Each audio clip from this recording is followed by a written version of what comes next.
An Israeli bombardment also reportedly damaged Kamal Adwan Hospital in northern Gaza.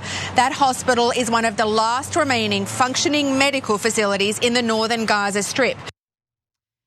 It is clearer now than ever before that Israel will not allow Palestinian civilians to return to their homes in northern Gaza. They are clearing it out, and it's actually been announced that they will not allow Palestinians to return to their homes, or what remains of their homes, because as we know, the majority of the buildings in the Gaza Strip, the entirety of the Gaza Strip, have been leveled by Israeli forces. But in a media briefing on Tuesday night, the IDF Brigadier General Itzik Cohen told Israeli reporters that since troops had been forced to enter some areas of northern Gaza twice, such as the Jabaliya camp, there is no intention of allowing the residents of the northern Gaza Strip to return to their homes. Now, Cohen also said that humanitarian aid would only be allowed into the southern portion of the Gaza Strip. No humanitarian aid is allowed into the northern part. And he argues that there are no civilians left in northern Gaza. And while the international humanitarian law experts are arguing that this breaks all sorts of international laws, it's unlikely that anyone will do a damn thing about it, especially the Biden administration, which has stood by and allowed Israel to do essentially anything and everything it wants in Gaza, in the West Bank, in Lebanon. But now Cohen is also arguing that his statements were taken out of context. Brigadier General Cohen's comments had been taken out of context during a discussion about Jabaliya and did not reflect the IDF's objectives and values. The spokesperson also said that the briefing had been on background and that the general should not have been quoted in Hebrew media reports that emerged. So in other words, we really didn't mean for this to get out, and it's unfortunate that it did. Okay, so I'm gonna go ahead and believe that they're carrying out what's been shown to be carried out in northern Gaza, and we'll get to some of those details in a moment. But both the Israeli military and government have repeatedly denied that they're forcing Palestinians out of the northern Gaza area. Now we have evidence. Rights groups and aid agencies have alleged that despite the denials, Israel appears to be carrying out a version of the so-called Generals Plan, something we reported on last month actually, which proposes giving civilians a deadline to leave and then treating anyone who remains as a combatant. Israel cut the territory in two earlier this year by creating what it calls the Netzarim corridor, separating what was once the densely populated Gaza City from the rest of the Strip. In Tuesday's briefing, Cohen also confirmed that northern Gaza has now been split again to divide Gaza City from the more rural north. So that's 400,000 civilians that remain in northern Gaza, according to UN estimates. So to say that there are no civilians left in northern Gaza is a lie. And the bombardments, the bombings, the military activity by the IDF continues in northern Gaza, and it's been devastating. We're gonna get into that in just a moment. Cenk, first you jump in. Okay, so first of all, this General Cohen has clarified the matter. It's exactly as we told you guys. That is textbook ethnic cleansing. We're going to remove everyone from northern Gaza, and then they're going to resettle it, and they're going to take it. That is what this war has been about from day one. So this whole thing about self-defense, it was never, ever, ever about self-defense. It was always a plan to take this land. In fact, the great legendary IDF, Mossad, Shin Bet, etc. Well, they knew about October 7th. They've admitted that they knew about October 7th, and they didn't do anything about it. Is it because they knew, oh, we need an excuse? Oh, it was the Palestinians that made us slaughter them. It was the Palestinians who made us murder them and ethnically cleanse them so we could take more of their land for safety and breathing room. So look, there's no more excuses left, but I will preview this for you. Now, soon, the talking points will shift from, we are not going to take land. That is outrageous and anti-Semitic. How dare you say that too? Well, of course we're gonna take the land. There's no civilians left there. All 400,000 are terrorists. When he says there's no more civilians left there, that doesn't mean there's nobody there. That means we're gonna kill them all and call them terrorists. So remember what the most critical part of what Anna just read you is when the guy who said, oh no, the general should not have said that, said he said it in a background briefing. What that means is it's not that he didn't say it, he did say it. It's not that he's not a top Israeli general, he is. It's not that we didn't mean it, we do. It's just that it wasn't supposed to come out. It was in a background briefing. We haven't shifted our talking points yet. Soon we'll have all of our propagandists all over television and Piers Morgan, etc. And we'll have them telling you, of course we had to take the land. It's because of the terrorists. The terrorists. That's why we slaughtered all the civilians. I don't even know why they bother lying. It's not like Biden's gonna do anything about it. Kamala Harris partly lost the presidential race because the Muslim American, Arab American vote dwindled due to the lack of willingness to commit to holding American weapons as leverage to rein in what Israel is currently doing. So like, why even lie? I mean, the moneyed interests already bought up our politicians. You guys can do whatever you want. You can commit any war crimes. The international community won't do a damn thing about it because, I mean, how could they? Israel is backed by the top military power in the country, in the world, and that's the United States, of course. So, I mean, we are currently funding the slaughter of so many innocent people. We are aiding and abetting a country, a government that's currently stealing land, and this is all happening under a Democratic administration's watch. So, Anna, you make the best point there. Israel doesn't need to bother lying anymore. They could just say, we bought Joe Biden, we bought Kamala Harris, and we bought Donald Trump. What are you gonna do about it? Nothing you can do about it. Now that Trump's coming in, first of all, they announced this after Trump wins because they're like, oh, there's no rules left now. Boom, we're free. Well, why do you think Netanyahu backed Trump? I mean, he has Biden and Kamala Harris completely under his control. Why did he bother backing Trump? Trump's more of a wild card because Biden and Kamala Harris are at least going to huff and puff before they let them annex that land, right?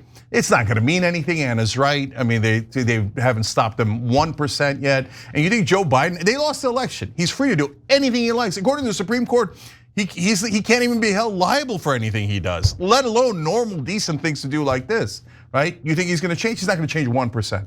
But Trump, Netanyahu thinks this. Whether it's true or not, we're gonna find out. Netanyahu thinks, oh, I made a deal with Trump. He's gonna let me annex that land. He's not gonna do anything about it. Great, I got to steal more land. And if you're a supporter of Israel and you're saying, that is outrageous to say that they're stealing land, then promise me that if Israel moves in settlers into that land and starts stealing it, that you're going to object. You're not going to, are you? Then you're going to shift to your new excuse of the Palestinian civilians are all terrorists, so they made us kill them and steal all of their land. I mean, safety, self-defense. Now you see all the goddamn lies. And then Netanyahu fired Yoav Gallant, his defense secretary. And that's because Gallant didn't want to go back to getting into occupying Palestinians, etc. He was a slight barrier. It's not like Gallant's a good guy. Gallant carried out this genocide, right? But he's like, oh, you only want to do genocide and you don't want to steal all the Palestinian land and grind them into the goddamn ground and murder them all. Okay, you're fired. So, okay, congratulations. Now Trump's gonna come in here and he's gonna let Israel do whatever the hell he wants. Just like Biden, let's be clear. Yeah, Anna. But at the same time, why did Netanyahu back Trump? It doesn't matter. They're both the exact same when it comes to Israel. Like nothing gets under my skin more than knowing like we've just witnessed Biden allow Netanyahu to commit the most horrendous atrocities. And we're trying to pretend like Trump would be worse. How could it possibly get worse than this? They've been annexing the West Bank. Here's who's not dumb. As much as I hate that evil guy, Netanyahu is not a sucker. He's not like, oh golly gee, I'll just back Trump even though he's riskier for no reason. No, he has a play. For whatever reason, Netanyahu thinks Biden and Kamala Harris would not have let him annex that land. I guess, or maybe they would have drawn a line somewhere. Northern Gaza, southern Lebanon, a giant war with Iran. Netanyahu thinks Trump is not going to draw any lines. He's gonna fund all of my wars. He's gonna let me attack Iran like nuts. He's gonna let me start a giant war in the Middle East and he's gonna let me occupy and steal any Palestinian land I like, and that is a fair assumption. That is a fair assumption. Is your assumption that Biden would stop him in doing any of that, or Kamala Harris would stop him in doing any of that? No, because they've shown no inclination to do that, Anna. You're right, and that's why she lost Dearborn, Michigan by a 2-to-1 margin, like an idiot, because she loves her donors so much. So I got no love for Biden and Harris, who fully funded this genocide. But I'm not saying that they've been great. I'm saying that Netanyahu clearly thinks that Trump is going to let him do worse. That is definitely why this has started. So, but either way, it doesn't matter. Anna's right. Joe Biden's not gonna stop this. You think he's gonna cut the funding now or cut the weapons now that we know they're gonna try to annex northern Gaza? I mean, Joe Biden circumvented congressional approval to get more military aid to Israel without congressional approval. Okay, like Biden has destroyed his legacy. This is his legacy. This is who Biden is. And Kamala Harris says that she wouldn't have done anything differently had she been elected president. So let me give you some updates on what's happening in northern Gaza. Let's put the B-roll up so you can see the latest footage of, the beautiful skyline in Gaza. And of course, what I mean by that is it's been completely leveled. There is no skyline. Every building gone, gone, gone. All right, so. We use the term fascist in America. This is what fascists do. They destroy an entire area and murder people inside of it. Jesus Christ, if this isn't fascism, what is? Israel, are you proud? Are you proud of the monsters you have become? Look at this place. Now they're gonna murder everyone inside northern Gaza. Go ahead, Anna.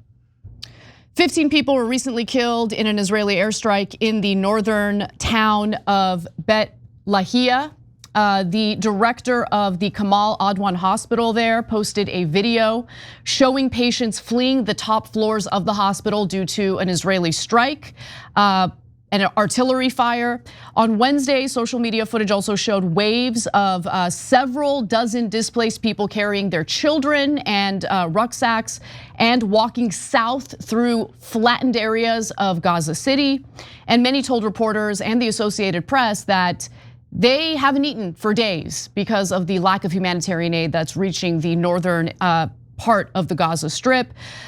Now, civilians are also getting killed at a rapid pace in Lebanon as well. Let's not forget about that. Israel's war with Hezbollah, now in its second month, shows no signs of slowing or stopping. At least 30 people were killed in an Israeli airstrike on a residential building in Barja, near Beirut on Tuesday night, with rescue efforts continuing into Wednesday. Many of those killed were women and children, because of course they were, and that's according to a local municipality employee.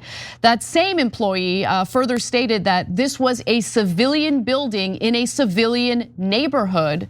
There were no indications of anything to do with Hezbollah or weapons. We don't know why they struck. What we saw were women, children, and civilians that were killed. So this continues. I mean, the carnage continues, and I have no reason to believe that the Israeli government will feel hindered by the Biden administration or the upcoming second term of Donald Trump. And it's devastating to know that we Americans are the ones who, whether we like it or not, are funding this. Our government is supporting this, and that we as American voters don't even have an option in our electoral system for candidates that would maybe do something a little different in regard to our foreign policy to Israel. Okay, so last couple of things here. First, I'll go to YouTube members. Account one said Kushner Estates.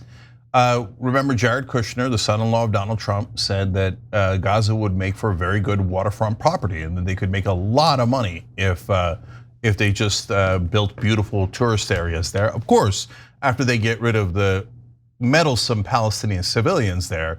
And so right before the election, Jared Kushner announced that he is 100% against the ceasefire. There are no Hamas leaders left, they're all dead. There are no Hezbollah leaders left, they're all dead. There's nothing left to kill. But it doesn't matter, Kushner says no ceasefire because, count one, you're right. He's got buildings to build in there after the ethnic cleansing of Gaza is over. So that monster is coming back into office, and they're going to be in great shape there. But again, to Anna's point, well, Biden's got 3 months left. Why doesn't he say, I'm cutting all their funding? Why doesn't he do anything? And by the way, these are all, like, you'll see with your own eyes. You'll see that they will annex northern Gaza, they will resettle it, and that Trump will allow them, Trump will give them endless funding, and Jared Kushner will do his plans, and you will see that Biden will, in the 3 months he has left, will do absolutely nothing to stop them. Because as long as the donors keep bribing these guys, they're genocidal maniacs. So if you think that Biden and Kamala Harris are moral people, you're going to be proven wrong in the next 3 months. They're not going to do anything to stop this. Anything at all, even though they lost. They have nothing left to lose, and Biden's nearly dead. It does nothing matters. Their slavish devotion to donors is unbreakable, totally unbreakable. And when Trump gets in, he's going to do the same or worse, and he's promised it. He's apparently promised it to Netanyahu, who certainly promised it to the Adelson family that gave him $300 million over the course of these last 3 elections. So corruption in America is 100% complete. We're occupied territory. And well, don't mess with the Israelis. Maybe northern Gaza is coming to a place near you soon, because there isn't anything they can't do, because they have 100% bought both parties. So Chutulu, another YouTube member, has the only solution left. Says, yes, boycott Israel. Of course, of course. What decent human being would buy Israeli products, send money to Israel, travel to Israel, to a genocidal state that revels in their fascism and their terrorism, and is in the middle of stealing more land and starting more wars? And MAGA guys, okay, let's see what happens. Your beloved Trump, you told us 2,000 times over, was anti-war, and that he was America first and he wouldn't fund all this. We're all gonna get to find out together. And if, by the way, if Trump doesn't and he reverses course, Democrats, I'm warning you right now, I'm gonna give him 1,000,000% credit. Because I don't give a goddamn if they're Republican or Democrat. Do you do the right thing or do you do the wrong thing? If Trump is actually anti-war and he doesn't fund Israel's genocide and ethnic cleansing. If he makes history as the first US president who's willing to check Israel and not allow it to do anything and everything it wants, and I mean that. I know that there have been other Republican presidents in the past who have, tweaked Israel here and there. But if he actually pushes back significantly and ends this war, not just in Gaza, but in Lebanon as well, yeah, he deserves a lot of credit for that, but we'll see. Yeah, and people will say, oh no, you can't give Trump credit for doing the right thing. Oh, goddamn right I can. But my guess is that's about a 5% chance, and 95% chance Trump is gonna go, money, I want the money. Because that's what corrupt son of a bitch he is, just like Joe Biden, just like your beloved Kamala Harris, who says green light the massacres. So good luck, America. Your politicians are the most corrupt people on earth, and they will let you, any foreign government, any corporate donor, kill anyone they like. And do it with our money. Thanks for watching The Young Turks, really appreciate it. Another way to show support is through YouTube memberships. You'll get to interact with us more. There's live chat emojis, badges. You've got emojis of me, Anna, John, JR. So those are super fun. But you also get playback of our exclusive member-only shows and specials right after they air. So all of that, all you gotta do is click that join button right underneath the video. Thank you.